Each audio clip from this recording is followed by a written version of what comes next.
Good evening दोस्तों, सभी का स्वागत है ग्रामर सेशन के अंदर शाम को 6 बजे वाली।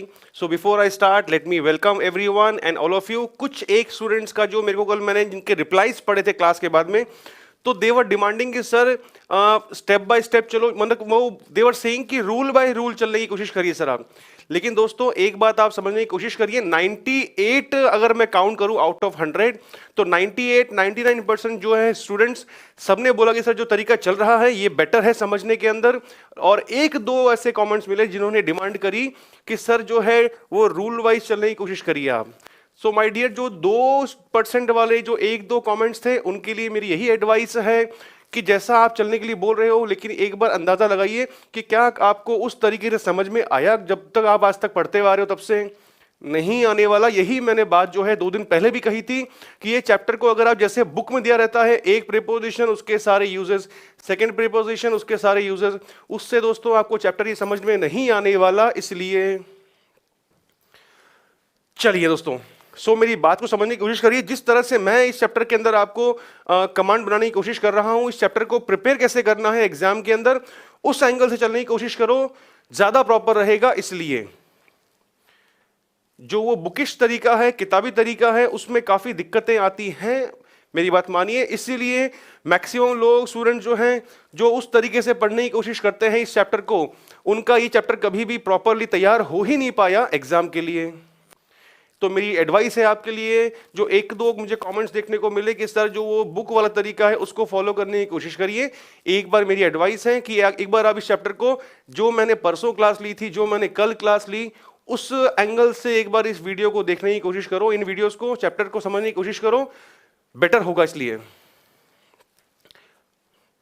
चलिए दोस्तों, क्योंकि दोस्तों ये चीज जो है वो एक दो एक्सेप्शंस जो है स्टूडेंट्स को हो जाते हैं, आते ही आते हैं हर क्लास के अंदर, नो इश्यूज। लेकिन मैं ये मान रहा हूं कि जो मेरा एक्सपीरियंस है अब तक का पढ़ाने का सिंस 2004, मैंने हमेशा ये देखा है, नोटिस किया है कि स्टूडेंट्स जो हैं, जब मैंने इस तरीके से पढ़ाना शुरू किया तो उनको बेटर अंडरस्टैंडिंग चैप्टर की एक मिल पाई। इसलिए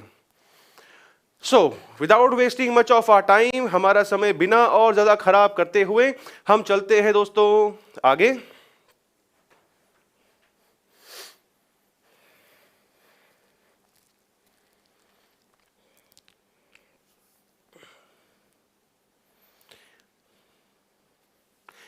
एक व्यूअर ने लिखा है कि हमको बिना रूल्स के भी समझ में आ रहा है, क्वेश्चन के फॉर्मेट में जो हम इसको पढ़ने की कोशिश कर रहे हैं उस तरह से जैसा मैं करवा रहा हूं आप लोगों को, उस तरह से बेटर समझ में आ रहा है। क्योंकि वो तरीका जो बुक वाला था वो तो आप आज तक करते हुए आए ही हो, लेकिन क्या एक बार अपने आप से सवाल पूछ कर देखिए कि क्या उस तरह से पढ़ते हुए आने से आपको ये टॉपिक कभी क्लियर हो पाया?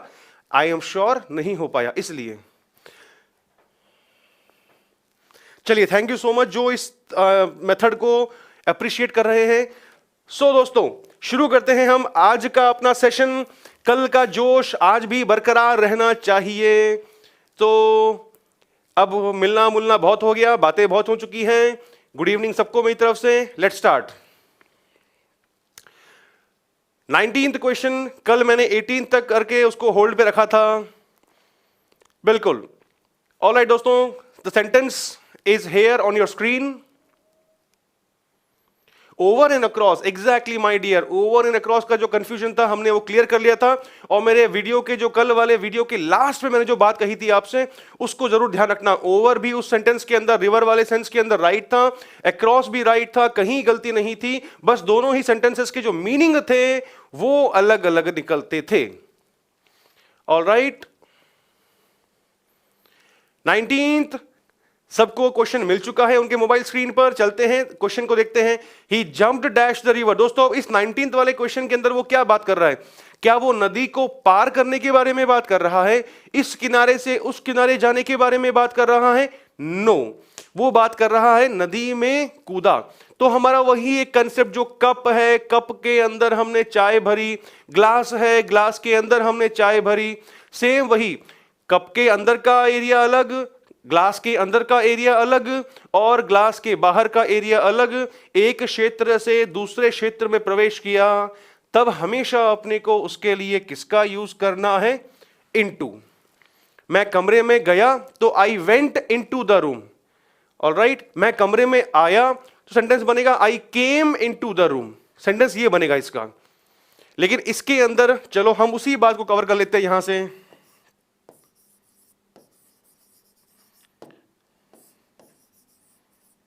मैंने एक सेंटेंस बोला, he went dash the room, मैंने वहीं पर बोला ही केम डैश द रूम, मैंने वहीं पर एक सेंटेंस बोला he entered dash the room. Point two point चलते दोस्तों, ताकि अपने इस सारे कमरे में आना, कमरे में प्रवेश करना, ये वाली बातें सारी जो है अपने को वो सभी क्लियर हो जाएंगी।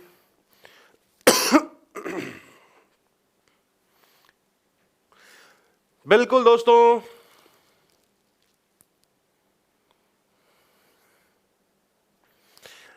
हमें इंग्लिश सीखनी है, तरीका चाहे जो भी हो, तो मैंने शुरू में जो कहा था जैसा करवाता जा रहा हूं वैसे के वैसे चलते जाओ। आई एम श्योर ये आपके लिए एक डिफिकल्ट लैंग्वेज नहीं रहेगी।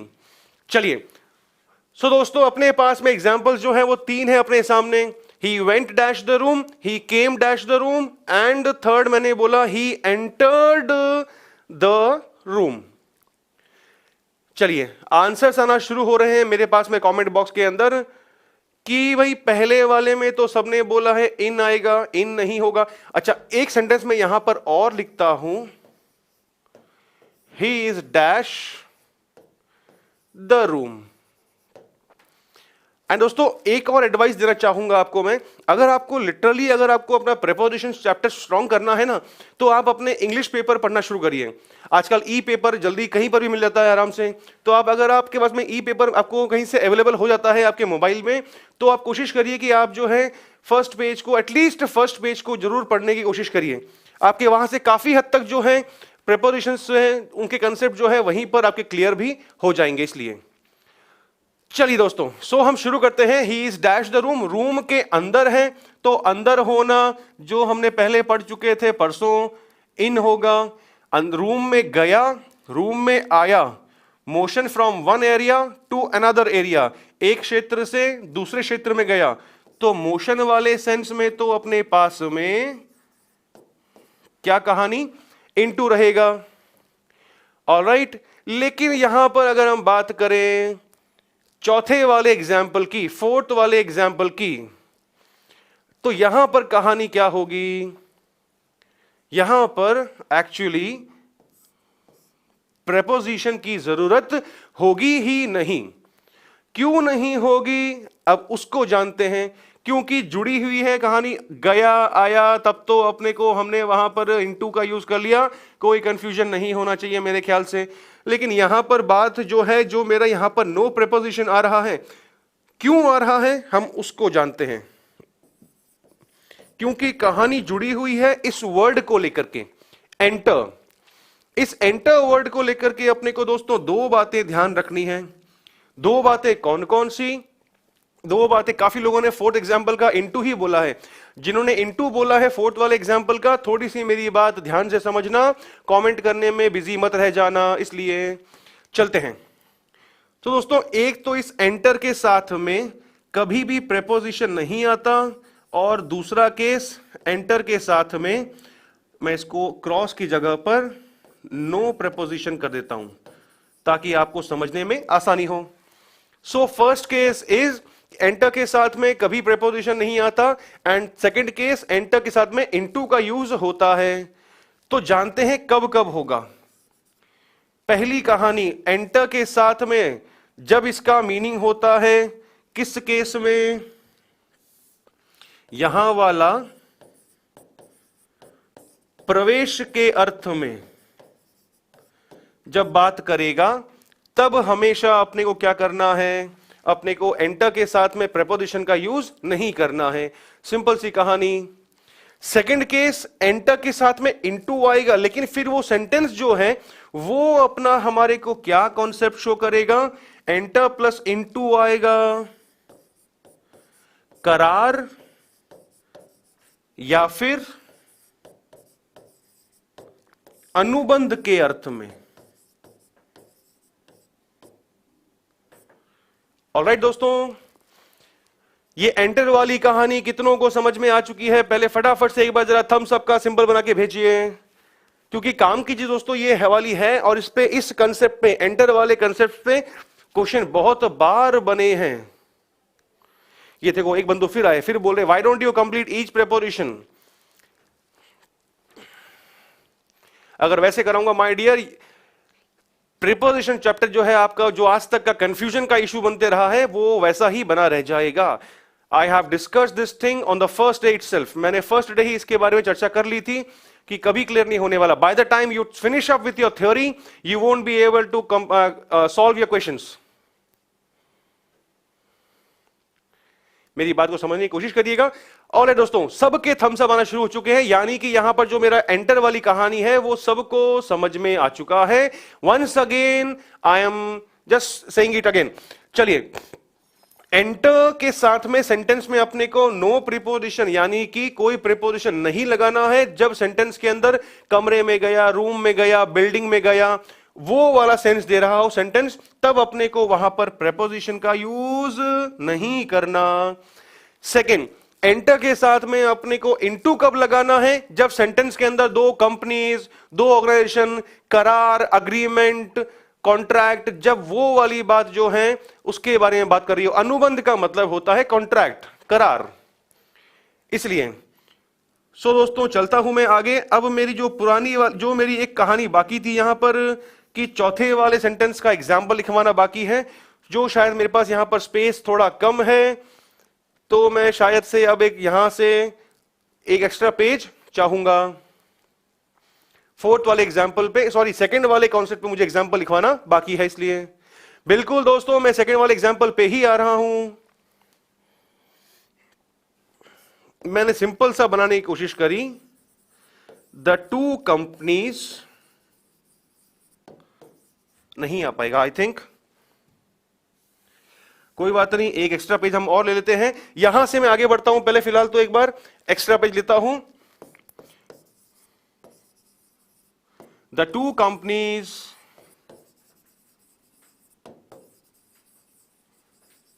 एंटर्ड डैश एन अग्रीमेंट, या फिर वहीं पर अगर मैं अग्रीमेंट शब्द के बदले क्या वर्ड यूज कर लूं? कॉन्ट्रैक्ट। अरे भाई, अरे बंधु, कॉन्ट्रैक्ट वाले सेंस का एग्जांपल आ चुका है। The two companies enter dash an agreement और कॉन्ट्रैक्ट, यानी कि दोनों कंपनीज जो क्या किया? प्रवेश किया? नहीं, दोनों कंपनीज ने यहां पर क्या किया? अनुबंध किया, करार किया। तो जब भी बात हो रही हो अनुबंध के सेंस में, कॉन्ट्रैक्ट के सेंस में, अपने को हमेशा वहां पर क्या यूज करना है?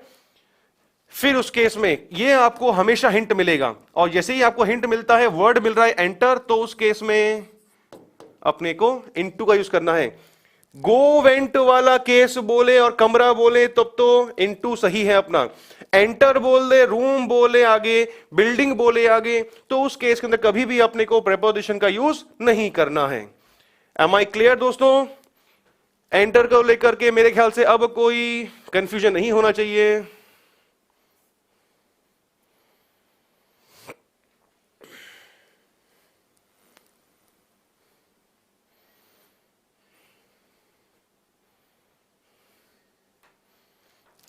डील को लेकर के क्वेश्चन आगे आएगा दोस्तों। डील वर्ड पे भी है, डील पे भी दो बनेंगे।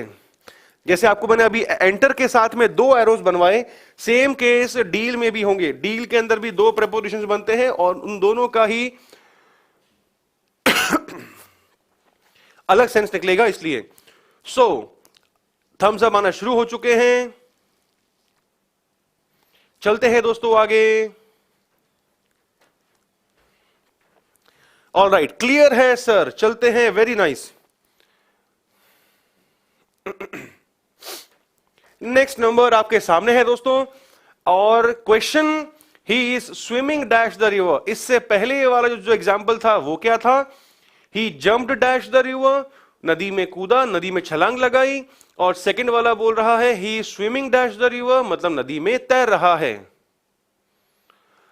ऑल राइट, तो यहां पर कहानी कौन सी? वहां इससे पहले वाला जो एग्जाम्पल था वो क्या कह रहा था कि नदी के अंदर कूदा, उस सेंस में तो हमने इनटू का यूज किया, लेकिन यहां वाला क्वेश्चन अपने से बात कर रहा है कि भाई नदी में तैर रहा है, मोशन एक ही जगह के अंदर अंदर हो रहा है।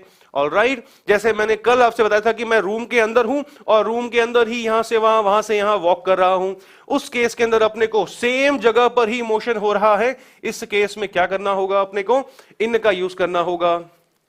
He is walking in the room, he is swimming in the river, he is swimming in the pond, he is swimming in the lake. सब जगह पर, भली पॉन्ड हो, रिवर हो, लेक हो, ऑल केसेस के अंदर अपने को यहां पर तैर रहा है तब तो इन आएगा। जंप बोल दिया तब अपने को इनटू का यूज करना है। सिंपल सी बात है इसमें। ऑलराइट, चलते हैं। एंटर वाले का एक्सप्लेनेशन दोस्तों 2 बार कर चुका हूं मैं, अगर तीसरी बार करूंगा तो मेरे ख्याल से काफी लोग इससे नाराज हो जाएंगे कि सर बहुत धीरे चल रहे हो। ऑलराइट, नेक्स्ट वाला अपने सामने है। No my dear, teaching methods मैं नहीं कराऊंगा। आपका सवाल मैंने पढ़ लिया है। I am sorry, teaching methods मैं कवर नहीं करा पाऊंगा क्योंकि मैं सिर्फ क्लास ले रहा हूं general English, vocab and grammar के पॉइंट ऑफ व्यू से।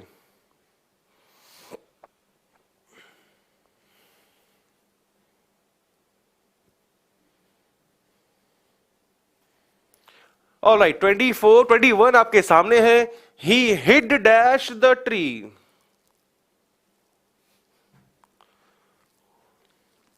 ऑलराइट, चलिए, हिड दोस्तों किसकी फॉर्म है? जिनको नहीं मालूम वो ध्यान रखना कि हिड जो है ये हाइड की फॉर्म है।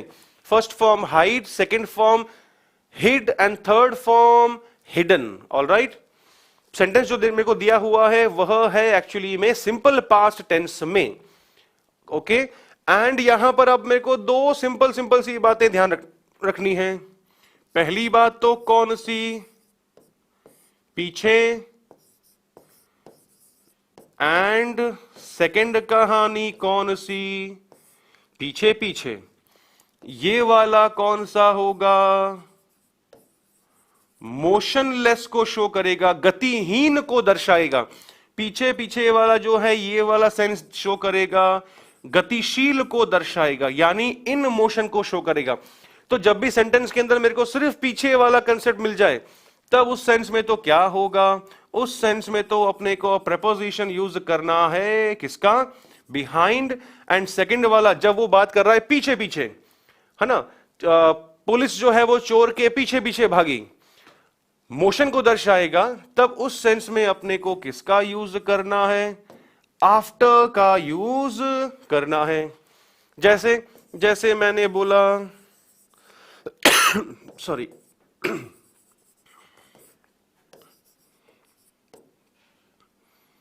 Dash the thief. हर कोई चोर के पीछे या पीछे पीछे भागा।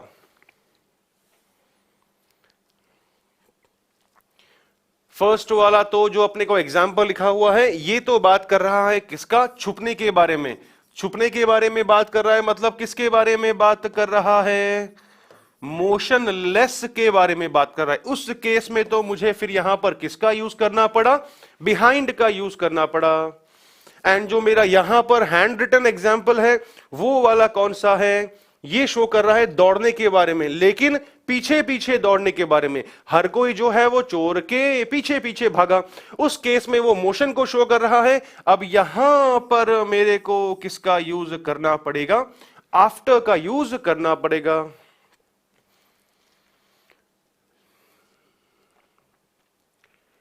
दोस्तों क्लियर है? चले हम आगे फटाफट से।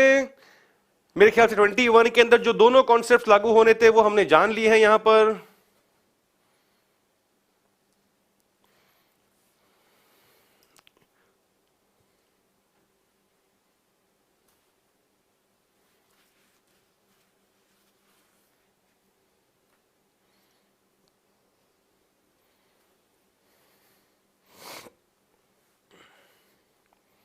जो लिख रहे हैं वो लिखते हुए चलिए। पीछे गतिहीन तब तो बिहाइंड, पीछे गतिशील तब तो अपने को यूज करना है किसका? आफ्टर का।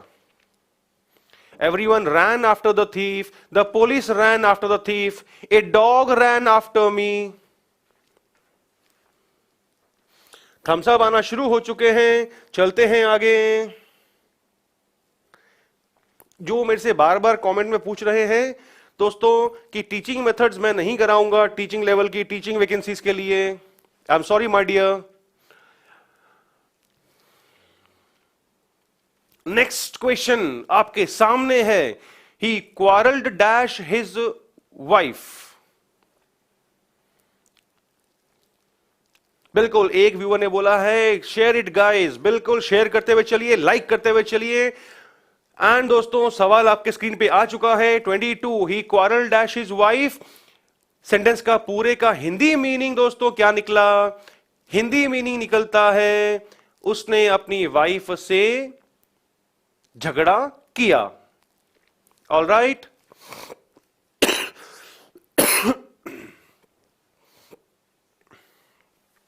All right. सो फिर यहां पर कहानी क्या? अब यहां वापस से अपने को एक सिंपल सी बात ध्यान रखनी है। क्वारल को लेकर के जो दो बातें हैं वो अपने को ध्यान रखनी है। दो बातें कौन कौन सी? काफी लोगों ने जो है वो आंसर लिख दिया है डायरेक्टली कि सर विथ होगा, ए ऑप्शन, ए ऑप्शन। लेकिन जो इसका कॉन्सेप्ट है उसको भी जानते हुए हम चलते हैं। क्वारल का दोस्तों मीनिंग होता है झगड़ना, सबको मालूम है, झगड़ना या झगड़ा करना। ऑलराइट, लेकिन यहां अपने को दो बातें कौन कौन सी जानना जरूरी है। जब झगड़ा हो किसी पर्सन से, मतलब कि क्वेश्चन में बात हो रही हो कि झगड़ा किया किसी व्यक्ति से, किसी पर्सन से। एंड सेकंड केस जब बात करी कि झगड़ा हो लेकिन किससे? किसी बात पर झगड़ा हो, किसी मुद्दे पर झगड़ा हो। जैसे मैंने सेकंड कंडीशन बनाई, मैटर। ओके, तो जब झगड़ा हो लेकिन आगे बात हो रही हो पर्सन से, तो अपने को उस केस में क्वारल के साथ में प्रेपोजिशन क्या यूज करना होगा? विथ। जब अपने को क्वारल के बारे में बात हो रही है, उस सेंटेंस के अंदर झगड़ा किया, लेकिन झगड़ा किया किसी मुद्दे पर, किसी विषय पर, किसी बात पर, उस केस में फिर अपने को यूज करना है quarrel over. Exactly my dear, quarrel with and quarrel over. जैसे जैसे मैंने बोला, सेंटेंस लिख देता हूं उसको मैं। Both India and Pakistan quarrel dash the matter of Kashmir. Both India and Pakistan जो है वो झगड़ते रहते हैं, उनके बीच में झगड़ा होता रहता है, बहस होती रहती है। किस चीज को लेकर के उनका झगड़ा होता रहता है? कश्मीर का मैटर। यहां वाला तो वाइफ है, वाइफ है तो भाई पर्सन के बारे में बात हो रही है। जब पर्सन के बारे में बात हो रही है तो फिर अपने को किसका यूज करना है? अपने को यूज करना है वित्त का। ऑलराइट, लेकिन जो अगला वाला सेंटेंस है मेरा, वो बात कर रहा है मेरे को किसके बारे में? वो मेरे को बात कर रहा है both India and Pakistan quarrel dash the matter of Kashmir, यानी कि कश्मीर का मुद्दा, उसके बारे में बात हो रही है। जब कश्मीर का मुद्दा आ गया तो फिर उस केस में दोस्तों मुझे किसका यूज करना पड़ेगा? फिर मुझे यूज करना होगा ओवर। सबका कमेंट जो है सबका एकदम राइट आ रहा है। माय डियर, दिख नहीं रहा है तो थोड़ा सा एक बार आप उसको रिफ्रेश करिए। अच्छा, सर दिख नहीं रहे हैं, मैं तो दोस्तों ताकि बोर्ड पूरा दिख पाए आपको, इसलिए मैं गायब हुआ हूं।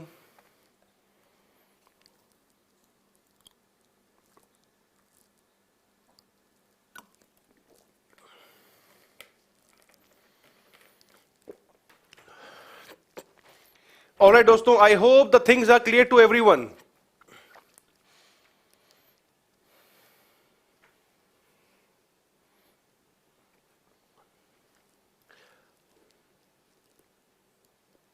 पर्सन से झगड़ा, तब वहां पर विथ, झगड़ा किसी मुद्दे पर, ऑन नहीं आता है माय डियर। क्वारल के साथ में सिर्फ दो ही पॉसिबिलिटी बनती है जो मैंने आपके सामने यहां पर लिख दी है।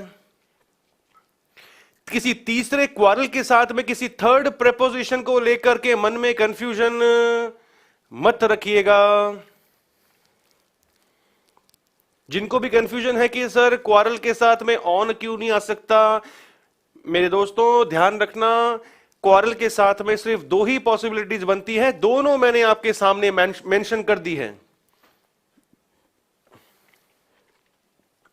चलते हैं हम आगे, थम्स अप आना शुरू हो चुके हैं, यानी सबने इसको जो लिखवाया था मैंने यहां पर वो भी नोट कर लिया है। 23, ओ लो ये आ गया question, he quarrel dash bad food.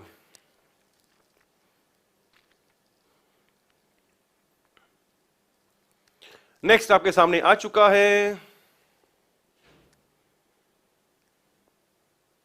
Time बहुत देते हो लिखने को, अगर ये टाइम नहीं दूंगा तो सब पीछे पड़ जाएंगे कि सर नोट तो किया ही नहीं हमने। चलिए चलते शुरू करते हैं। ऑलराइट दोस्तों अगर आप लिख चुके होते हो ना तो आप सिर्फ कुछ नहीं करिए, शायद मेरे ख्याल से आप लेट जुड़े हैं मेरे से, हमने ये चीज पहले ही डिस्कस कर ली थी कि अगर आप नोट कर रहे हैं तो पेन का सिंबल बना के भेजो, अगर आप लिख चुके हैं तो फटाफट से थम्स अप बना के भेज दो, ताकि मुझे भी आइडिया मिल जाएगा कि भाई हाँ यहां जो है स्टूडेंट्स इस बात को समझ चुके हैं। चलो सबका आंसर आना शुरू हो चुका है, ये तो मेरी पिछली 22 वाली ही कहानी जारी हो गई थी, बिल्कुल एग्जैक्टली। झगड़ा किया, लेकिन झगड़ा किस बात पर किया, खराब खाने के मुद्दे पर झगड़ा किया, तो भाई यहां तो फिर मैं बिना कोई टाइम वेस्ट किए कोई नई चीज यहां पर मुझे बताने की जरूरत नहीं करे पड़ेगी। क्वारल ऑन ट्रिफल्स नहीं, क्वारल ओवर ट्रिफल्स, नगण्य बातों पर झगड़ा मत करो। एग्जैक्टली चलते हैं दोस्तों आगे, कमेंट्स की रफ्तार बढ़ चुकी है, यानी कि जो यहां पर मैंने 22, 23 के अंदर बातें बताई थी सबको समझ में आ चुकी है।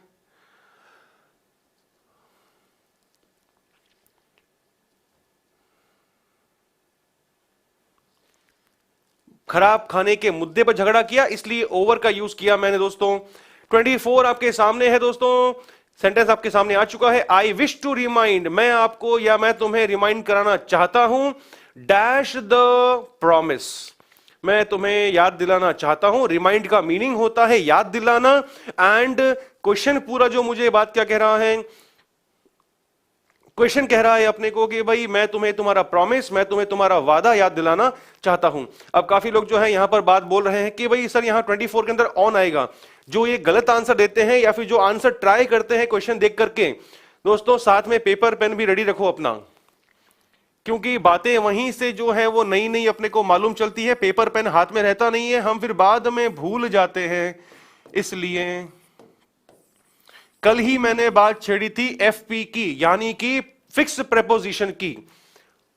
ऑलराइट, रिमाइंड साथ में देखो लिखना कैसे है, खुद के नोट्स कैसे बनाने हैं। रिमाइंड नीचे लिखो याद दिलाना, याद दिलाना ब्रैकेट में लिख के नीचे रखो इस वर्ड का हिंदी मीनिंग, आगे एरो लगा के लिखो फिक्स प्रेपोजिशन, और यहां पर लिखना है अपने को ऑफ।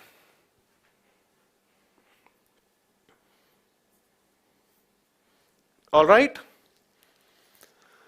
चलते हैं दोस्तों आगे। काफी लोग ऑन बोल रहे हैं, भाइयों ऑन नहीं होगा, इसका ऑफ होगा।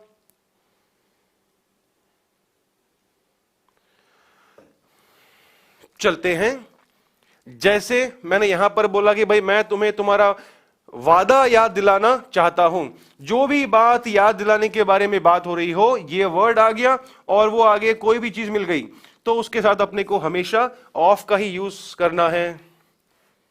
जैसे जैसे मैंने बोला एक और चीज, your face always reminds me of my mother, तुम्हारा चेहरा मुझे हमेशा मेरी मदर की याद दिलाता है। रिमाइंड से पहले कैसे आया, तो सर अरे वहां ध्यान से देखो, जिस मैंने बात बताई कि रिमाइंड के साथ प्रेपोजिशन ऑफ तो आएगा, लेकिन आएगा कहां, जो भी बात याद दिलाने के बारे में हो रही हो। यहां पर मैंने बोला व्यक्ति के बारे में याद दिलाना, तो उसके पहले मैंने ऑफ लगाया, वहां पर प्रॉमिस था, मैटर था, तो मैंने उसके पहले ऑफ लगाया।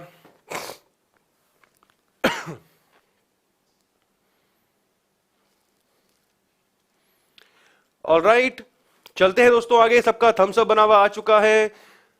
मैं तुम्हें तुम्हारा प्रॉमिस याद दिलाना चाहता हूं। एग्जाम्पल लिखा मैंने, your face always reminds me of my mother.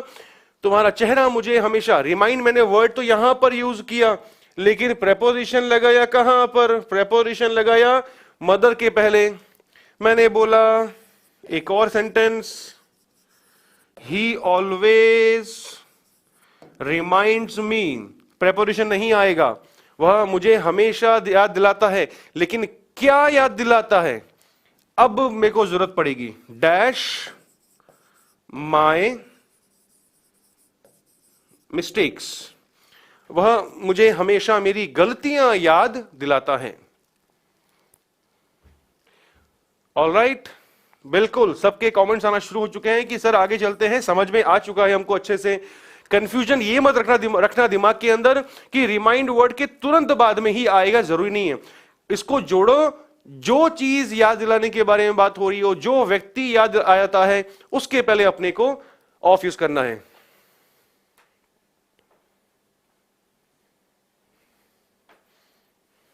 Wish के बाद टू कैसे आया? अच्छा ये पूछ रहे हैं, तो वहां पर वो टू प्लस फर्स्ट फॉर्म को यूज किया गया है।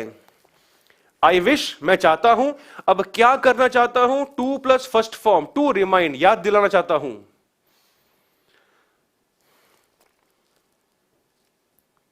ऑलराइट, चलते हैं दोस्तों 25 पे। आपके सामने आ चुका है सेंटेंस।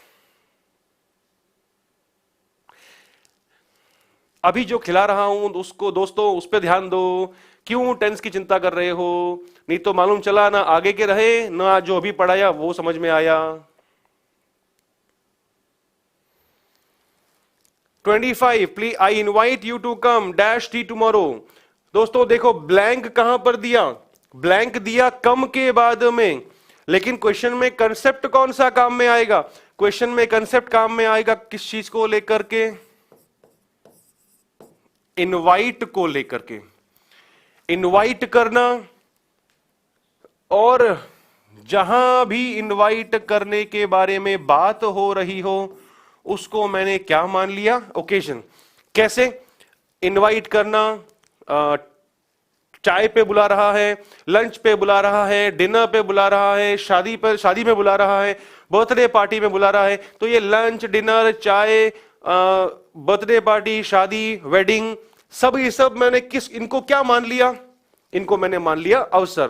तो जिस चीज पर बुला रहा है, जिस अवसर पर बुला रहा है, उसके पहले हमेशा टू आएगा।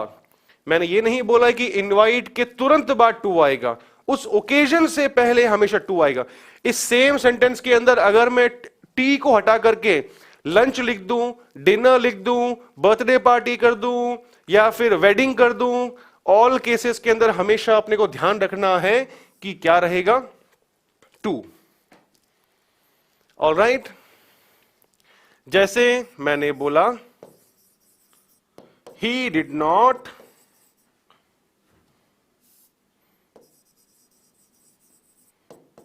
इनवाइट हर डैश हिज वेडिंग। उसने उसको अपनी शादी में इनवाइट नहीं किया। तो वापस से इनवाइट वाला कंसेप्ट तो आया, लेकिन क्या इनवाइट वाला कॉन्सेप्ट ही अप्लाई होगा? कैसे मालूम चला? यहां दिया हुआ है मेरे को, तो इनवाइट किया और कहां पे किया? वेडिंग। तो उस वेडिंग के पहले मुझे फिर यहां पर जो है ऑन यूज नहीं करना है, टू का ही यूज करना है। ओकेजन कोई भी हो, लंच हो, डिनर हो, ब्रेकफास्ट हो, बर्थडे पार्टी हो, या फिर वेडिंग हो।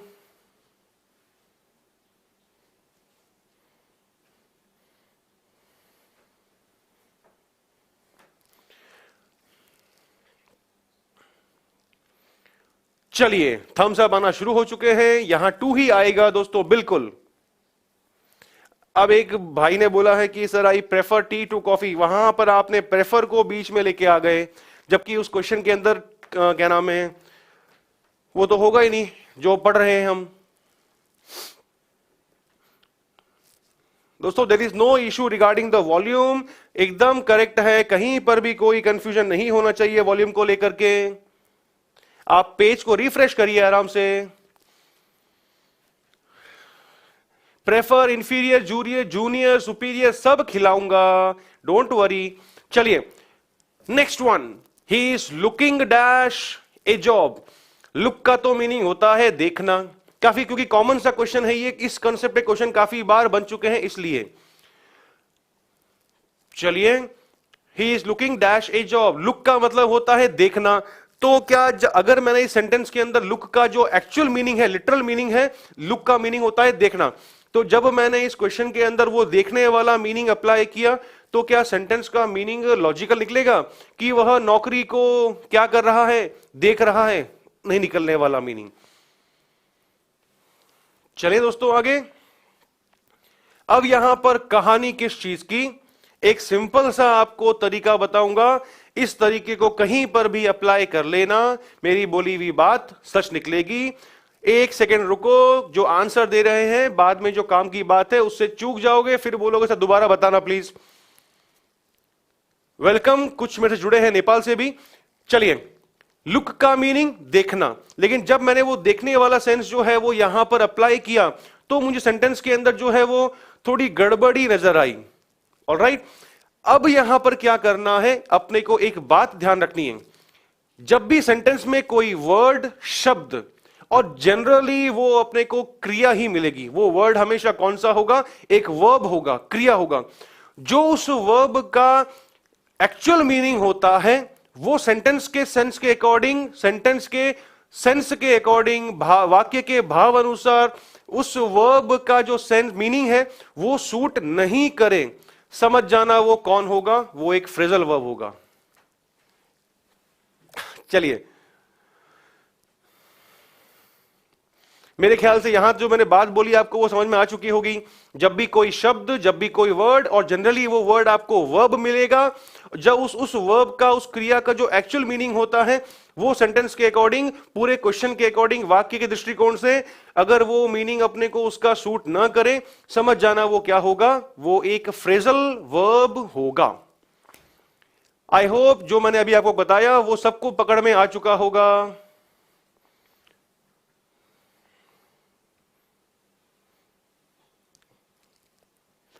कमेंट्स आना धीरे हो चुके हैं, यानी कि सबने फटाफट से, क्या बात है, शाबाश, सबने जो है वो फटाफट से वो बात जो मैंने अभी बोली उसको नोट डाउन करने में सब बिजी हो गए।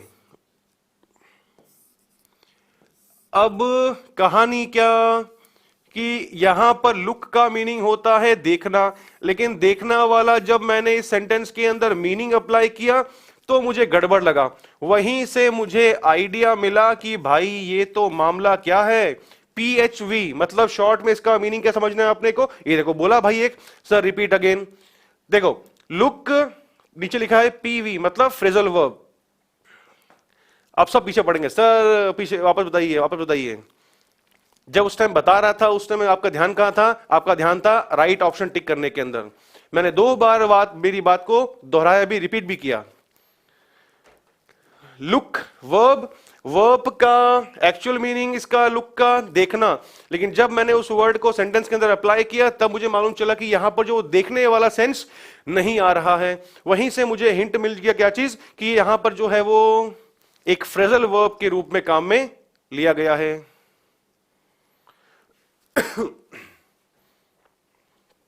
ऑलराइट, तो इसके साथ में अपने एग्जामिनेशन पॉइंट ऑफ व्यू से जो ध्यान रखने वाले कौन कौन से प्रीपोजिशंस हैं वो लिख रहा हूं, without wasting much of your time. फटाफट से जो है आप लोग भी साथ में इसके ही आगे इनके हिंदी मीनिंग्स लिखते हुए चलो।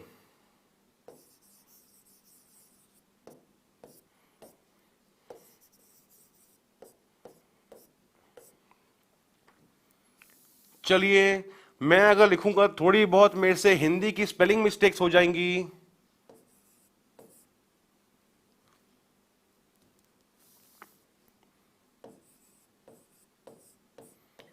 कहीं पर देखना, जैसे मैंने बोला लुक एट मी, मतलब क्या हुआ, मेरी तरफ देखो, मुझे देखो। मैंने बोला लुक एट द बोर्ड, मतलब क्या हुआ, बोर्ड की तरफ देखो। मैंने बोला look at her, look at him, मतलब क्या हुआ, उसे देखो। ऑलराइट, चलते हैं आगे। लुक फॉर जो यहां पर है तलाशना, लुक आफ्टर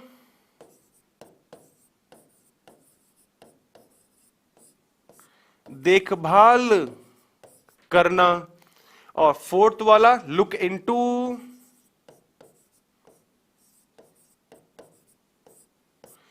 छानबीन करने के सेंस में, इन्वेस्टिगेट करने के सेंस में।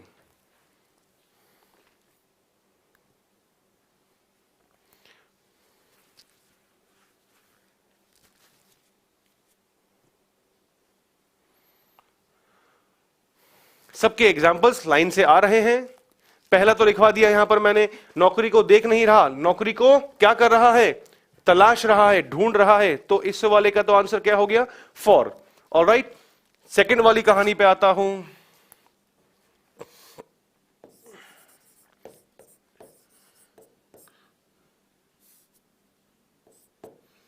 मैंने बोला look at him, look at her,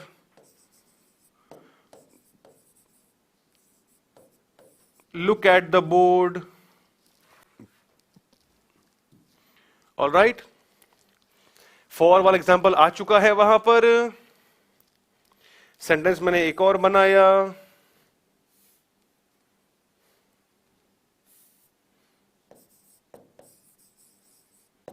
after his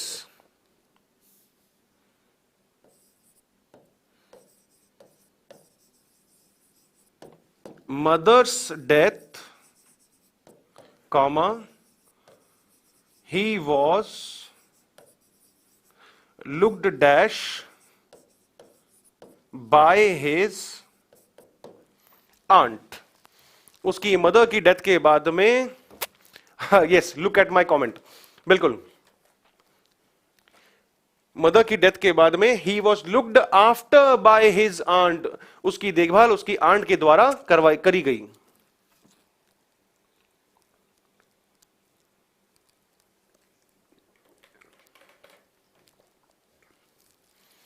alright, यहां पर अब वो क्या बात कर रहा है, हालांकि पैसिव में यूज किया है वॉज प्लस लुक्ड, लेकिन इसका मतलब क्या हुआ, देखा गया नहीं, उसकी देखभाल करी गई, किसके द्वारा, उसकी आंट के द्वारा। अब यहां पर वो आएगा आफ्टर।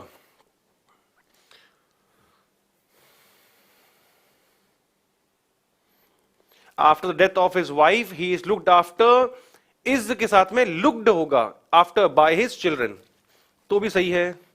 मैंने एक और एग्जाम्पल बनाया लास्ट वाले कॉन्सेप्ट के ऊपर, the committee is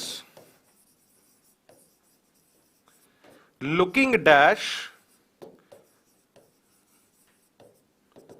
matter, मामले को देख रही है, मामले को तलाश रही है, मामले की देखभाल कर रही है, या फिर मामले की छानबीन कर रही है।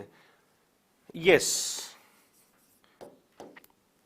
मामले की छानबीन कर रही है।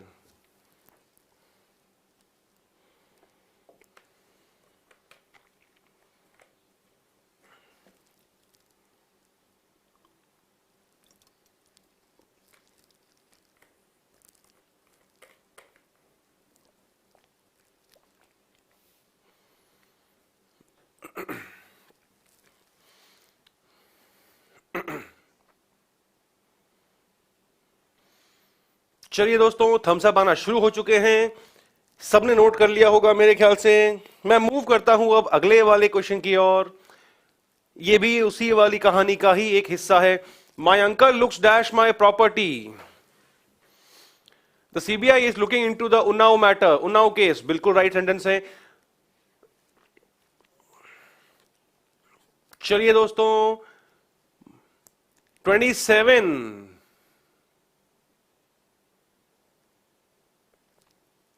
आपके सामने है। 27 के अंदर भी ज्यादा कुछ बताने के लिए मेरे ख्याल से कुछ नहीं है। अंकल जो है वो मामले को देख रहे हैं, ढूंढ रहे हैं, देखभाल, सॉरी, प्रॉपर्टी को ढूंढ रहे हैं, देखभाल कर रहे हैं, छानबीन कर रहे हैं। तो सीधा पढ़ने से ही अपने को मालूम चल जाता है कि भाई मेरी संपत्ति की, मेरी प्रॉपर्टी की देखभाल जो है वो कौन करते हैं, मेरे अंकल करते हैं। एग्जैक्टली सबका आंसर यहां पर राइट है, क्योंकि इसका कॉन्सेप्ट जो है वो हम पहले ही 26 के अंदर पढ़ चुके हैं। आगे दोस्तों मूव करता हूं 28, इसके ऊपर हमने कल भी चर्चा करी थी। My sister lives dash Jaipur. Sister रहते हैं कहां रहते हैं? जयपुर में रहते हैं। तो यहां पर कहानी किस चीज की हुई? दो बातें लिखूंगा, डेफिनेट लोकेशन। क्या ये क्वेश्चन मेरा ये बात कह रहा है, या फिर लार्जर एरिया? इनटू नहीं होगा माय डियर। प्रॉपर्टी की छानबीन तो पुलिस करेगी, अंकल क्यों करेंगे? आंसर्स आना शुरू हो चुके हैं। यहां पर दोस्तों आएगा तो इन, लेकिन यहां जो मैंने दो बातें लिखी हैं ये हमने कल भी डिस्कस करी थी। जब भी दोस्तों डेफिनेट लोकेशन के बारे में बात होती है तो हमको हमेशा क्या यूज करना होता है? एट। लार्जर एरियाज के बारे में जब भी बात करेगा सेंटेंस तो उसके लिए इन। अब इसी सेंटेंस को थोड़ा सा मैंने मॉडिफाई कर दिया। My sister lives dash Jaipur dash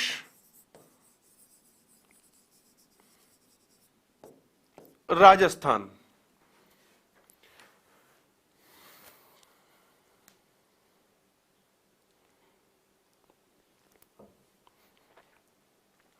चीजें अपने सामने हैं।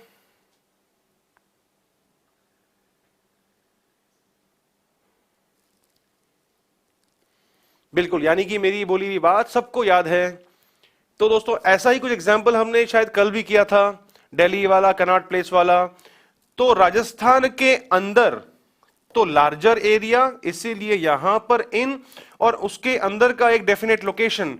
तो फिर इसके लिए मुझे अब किसका यूज करना पड़ेगा? एट का। बिल्कुल, सबका आंसर राइट आया है। एट फर्स्ट ब्लैंक में एंड सेकंड ब्लैंक में इन।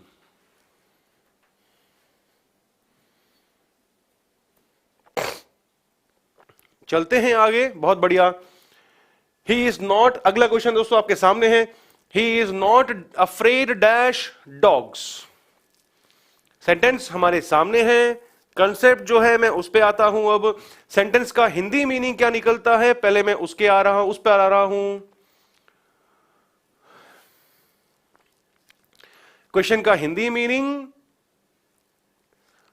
वह डॉग से डरता नहीं है। ऑलराइट, तो फिर यहां पर मुझे अब चीजों को याद रखने का एक नया तरीका निकालना पड़ा। कुछ ऐसे वर्ड्स हैं जिनके मीनिंग्स सेम होते हैं। मैंने उन सभी वर्ड्स को क्या कर लिया? एक में ही क्लब कर लिया। तो उस पे आता हूं। क्वेश्चन में मेरे को एक वर्ड दिया हुआ है अफ्रेड। इसी का जैसा सेम मीनिंग देने वाला वर्ड कौन सा है? स्केयर्ड। दोनों का मीनिंग सेम है, डरना, भयभीत होना। ऑलराइट, दोनों का ही सेम मीनिंग है, डरना या फिर भयभीत होना, और दोनों का मीनिंग सेम है। मैंने यहीं से एक इसकी कॉमन ट्रिक बना ली कि भाई जब भी ये दोनों में से कोई भी वर्ड आ जाए और मीनिंग क्या है? डरना, भयभीत होना, जिससे डरना, जिस चीज से डरना, अगर वो भी मेंशन किया हुआ हो तो उसके पहले अपने को हमेशा किसका यूज करना है? ऑफ का ही यूज करना होगा। ये इस अफ्रेड और स्केर्ड का फिक्स प्रीपोजिशन है। मैंने सिंपल सा एक एग्जांपल बनाया। When I am not wrong, comma, I am not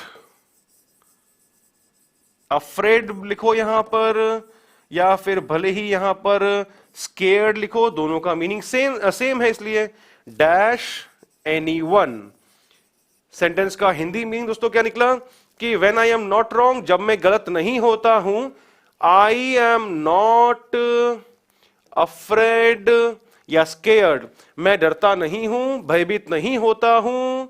किससे? किसी से भी। डरना, भयभीत होना, आगे दे दिया एनीवन, इस रीजन से उस एनीवन के पहले मुझे किसका यूज करना पड़ा? ऑफ का यूज करना पड़ा।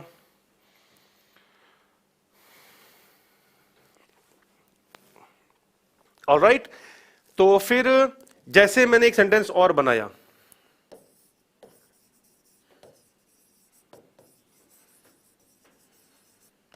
इस एग्जाम्पल के अंदर कोशिश करो प्रेपोजिशन लगाने की।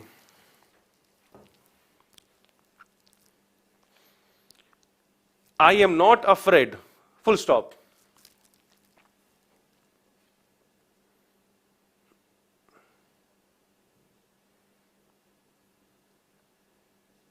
सबका आंसर राइट है दोस्तों, कहीं गलती नहीं है, लेकिन जो मैं कोशिश कर रहा हूं समझाने की, उसको समझने की कोशिश करो। यहां पर इस एग्जाम्पल के अंदर प्रेपोजिशन लगाने की कोशिश करो। मैं उसी मुद्दे पर आ रहा हूं, अगर एनीवन नहीं होता तो फिर क्या प्रेपोजिशन नहीं आता? हां बिल्कुल, ये याद रखना पड़ेगा अपने को। एग्जैक्टली आंसर्स आना शुरू हुए हैं कि सर इस सेंटेंस के अंदर प्रेपोजिशन नहीं आएगा। क्यों नहीं आएगा? जो मैंने यहां पर बात बोली थी उसको याद करो। कौन सी मैंने बात बोली थी? डरना और जिससे डरना, अगर वो मेंशन किया हुआ हो क्वेश्चन के अंदर, सेंटेंस के अंदर, तो फिर हम ऑफ लगाते हैं। जैसे यहां पर डरना और आगे दे दिया एनीवन, तो हमने एनीवन से पहले वहां पर ऑफ लगाया है।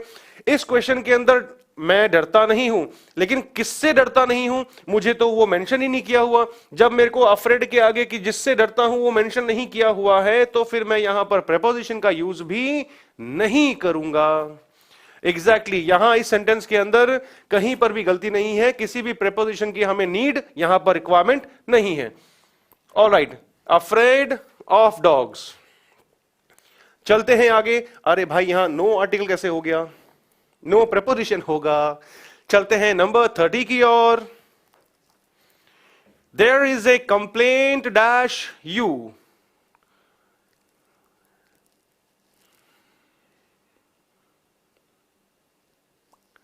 सेंटेंस का हिंदी मीनिंग, तुम्हारे खिलाफ एक शिकायत है।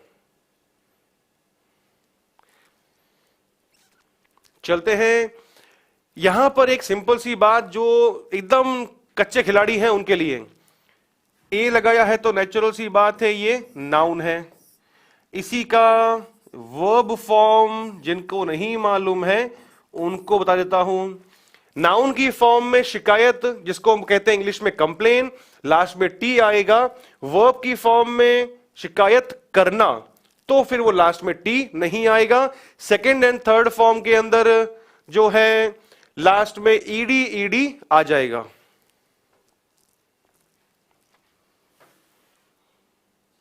ऑलराइट, फिर से बात मेरी मैं बता रहा हूं, मैंने क्या बोला? नाउन की फॉर्म में कंप्लेन मीनिंग होता है शिकायत, नाउन की फॉर्म में इस वर्ड के लास्ट में टी यूज करेंगे हम। वर्ब की फॉर्म में मीनिंग होता है शिकायत करना, और उस केस में लास्ट में उसके टी अल्फाबेट नहीं आएगा।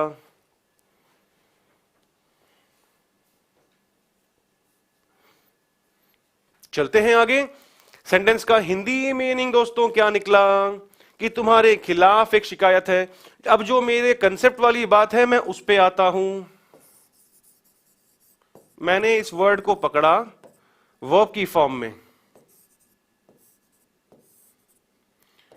इसके साथ में अपने को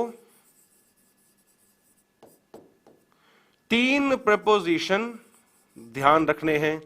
complain to, complain against and third complain about. Alright, बिल्कुल अभी क्लासेस शुरू हुई हैं, धीरे धीरे जब नाउन पे आऊंगा, वर्ब पे आऊंगा, तब बताऊंगा कि हाँ भाई नाउन कैसे पहचानना है, वर्ब कैसे पहचानना है। फिलहाल वापस से आता हूं मुद्दे पर। कंप्लेन, कंप्लेन का मतलब यहां पर वर्ब की फॉर्म में लिया है, मतलब शिकायत करना। इसके साथ में अपने को 3 ध्यान रखने हैं। Complain to, complain against, complain about.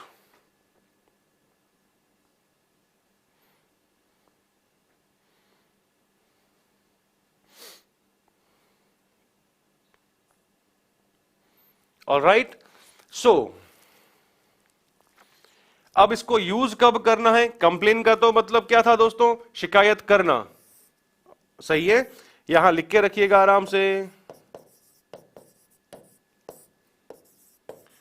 शिकायत करना, सिंपल वे के अंदर। ओके, अब टू कब यूज करूंगा? जब मुझे शिकायत किसी को करनी हो। अगेंस्ट कब करूंगा? किसी के खिलाफ करनी हो।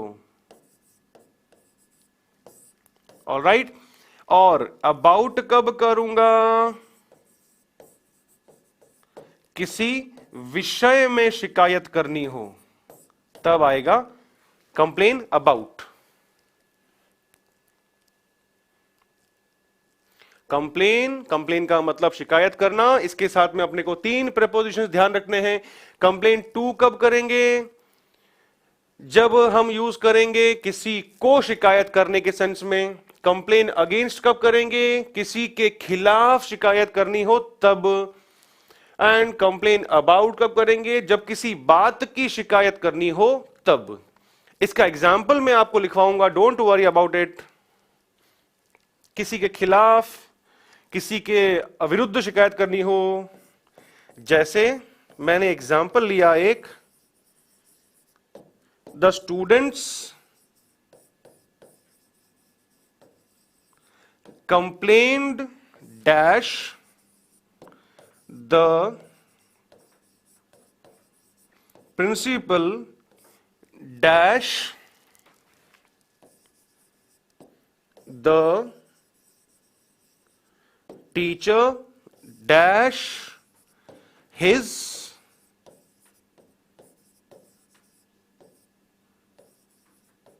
misbehavior।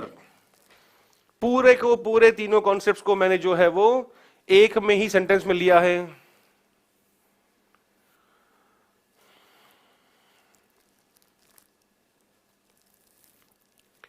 स्टूडेंट्स ने कंप्लेन करी, dash the principal dash the teacher dash his misbehaviour.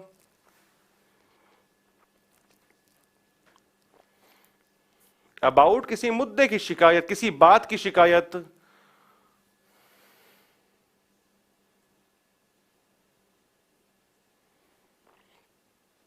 Alright दोस्तों, एग्जाम्पल आपके सामने है। स्टूडेंट्स ने शिकायत करी, किसको करी? प्रिंसिपल को करी, तो किसी को शिकायत करी, इसलिए यहां पर मुझे यूज करना पड़ा टू। ऑलराइट, अब किसके खिलाफ करी? सामने ही मालूम चल रहा है, टीचर के खिलाफ शिकायत करी, तो फिर इस केस में मुझे अब यूज करना पड़ेगा किसका? अगेंस्ट का। ओके, एंड किस चीज की शिकायत करी? किस बारे में शिकायत करी? टीचर के मिसबिहेवियर के बारे में शिकायत करी, तो फिर यहां पर अब मुझे किसका यूज करना होगा? अबाउट का। बिल्कुल सही चल रहे हैं सब का आंसर राइट है। यानी कि जो मैंने पूरी कहानी यहां पर आप लोगों को समझाई है वो सबको अच्छे से समझ में आ चुकी है।